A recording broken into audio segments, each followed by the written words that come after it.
നിങ്ങൾക്ക് അധികമായിട്ട് വിശപ്പും ദാഹവും അനുഭവപ്പെടുന്നുണ്ടോ? വല്ലാതെ ക്ഷീണം തോന്നുന്നുണ്ടോ? കൂടെ മൂത്രം പോകുന്നുണ്ടോ?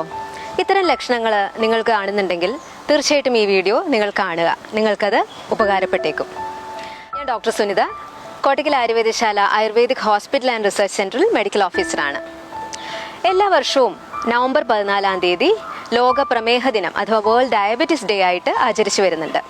പ്രമേഹം എന്ന് പറയുന്നത് നമുക്കറിയാം, നമുക്ക് ആർക്കും ഒരു ഇൻട്രൊഡക്ഷൻ ആവശ്യമില്ലാത്ത ഒരു രോഗാവസ്ഥയാണ് പ്രമേഹം എന്ന് പറയുന്നത്. ബ്ലഡ് ഷുഗർ ലെവൽസ് കൂടുക, നമ്മുടെ ബോഡിയിലെ ഒരു ഗ്ലാൻഡ് ആയിട്ടുള്ള എൻഡോക്രൈൻ ഗ്ലാൻഡ് ആയിട്ടുള്ള പാൻക്രിയാസ് ഉൽപ്പാദിപ്പിക്കുന്ന ഇൻസുലിൻ്റെ അളവിലും പ്രവർത്തനത്തിലും ഒക്കെ വരുന്ന തകരാറുകളൊക്കെയാണ് ഈ പ്രമേഹം എന്നൊരു അവസ്ഥയുടെ ഒരു പത്തോളജി ആയിട്ട് നമ്മൾ പറയുന്നത്. അപ്പോൾ ഇതിന് പല കാരണങ്ങളുണ്ടാവാം. പാരമ്പര്യം ഉണ്ടാവാം, അല്ലെങ്കിൽ അമിതവണ്ണം, അതേപോലെ നമ്മുടെ മറ്റു നിലയ്ക്കുള്ള ജീവിത രീതികൾ, ഇതൊക്കെ ഈ പ്രമേഹത്തിലേക്ക് നയിച്ചേക്കാം. പ്രധാനമായിട്ട് നമ്മൾ മനസ്സിലാക്കേണ്ട ഒരു കാര്യം എന്താ വെച്ചാൽ, ഇതൊരു ലൈഫ് സ്റ്റൈൽ ഡിസീസാണ്, അഥവാ ഒരു ജീവിതശൈലി രോഗമാണ്. അപ്പം നമ്മുടെ ആഹാര രീതികൾ, നമ്മുടെ ജീവിത രീതികൾ, നമ്മുടെ മാനസികാരോഗ്യം, കൃത്യമായ രോഗനിർണയം, കൃത്യമായ ചികിത്സ, കൃത്യമായ ജീവിതശൈലി രൂപീകരണം, ഈ 3 കാര്യങ്ങളാണ് ഡയബറ്റീസ് മാനേജ്മെന്റിൽ ഏറ്റവും പ്രധാനപ്പെട്ട പങ്ക് വഹിക്കുന്ന ഘടകങ്ങൾ. അതേപോലെ മറ്റു നിലയ്ക്കുള്ള നമ്മുടെ വ്യായാമ രീതികൾ, അഥവാ നമ്മുടെ ഒരു ആക്ടിവിറ്റി ലെവൽ, നമ്മുടെ ഫിസിക്കൽ ആക്ടിവിറ്റി ലെവൽ, ഇതൊക്കെ ഈ ഒരു അസുഖം ഉണ്ടാകാനും അല്ലെങ്കിൽ അത് വർദ്ധിക്കാനുമുള്ള കാരണങ്ങളായിട്ട് നിൽക്കുന്ന ഘടകങ്ങളാണ്.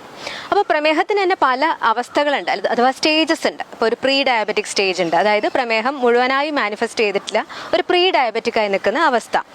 അതേപോലെ ഒരു എസ്റ്റാബ്ലിഷ്ഡ് ആയിട്ടുള്ള ഒരു നോൺ ആയിട്ടുള്ള ഒരു ഡയബറ്റിക് ആയി മാറുന്ന ഒരു അവസ്ഥയുണ്ട്. പിന്നെ പ്രമേഹം കുറച്ച് അധികം കാലം നമ്മുടെ ശരീരത്തിൽ നിൽക്കുന്നത് കൊണ്ടുണ്ടാവുന്ന കോംപ്ലിക്കേഷൻസ്, അല്ലെങ്കിൽ അതിൻ്റെ ഒരു ഉപദ്രവ വ്യാധികൾ നമ്മൾ പറയും. അപ്പോൾ ഈ പലതരം അവസ്ഥകളിലൂടെ ഒരു പ്രമേഹ രോഗി കടന്നു പോവാം. ഈ അവസ്ഥകളിലൊക്കെ നമുക്ക് ഈ അസുഖത്തിൻ്റെ ഇഫക്റ്റീവായിട്ടുള്ള ഒരു കൺട്രോളിനും റെഗുലേഷനും ഒക്കെ വേണ്ടിയിട്ടും, അതേപോലെ രോഗിയുടെ ഒരു ജനറൽ ഹെൽത്ത് ഇംപ്രൂവ് ചെയ്യുന്നതിനും ഒക്കെ വളരെ ഫലപ്രദമായിട്ടുള്ള ആയുർവേദ ഔഷധങ്ങളും ചികിത്സയും ഒക്കെ ലഭ്യമാണ്.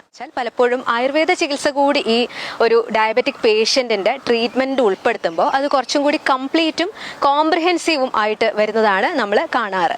അതുകൊണ്ട് തന്നെ രോഗിയുടെ ഒരു ക്വാളിറ്റി ഓഫ് ലൈഫ് കൂട്ടാനും, അതേപോലെ അസുഖം കുറച്ചും കൂടി ബെറ്റർ ആയിട്ട് നമുക്ക് മാനേജ് ചെയ്യാനും സാധിക്കാറുണ്ട്.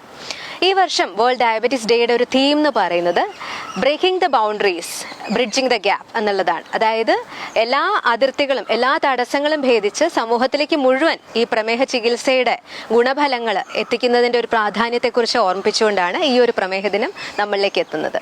നന്ദി.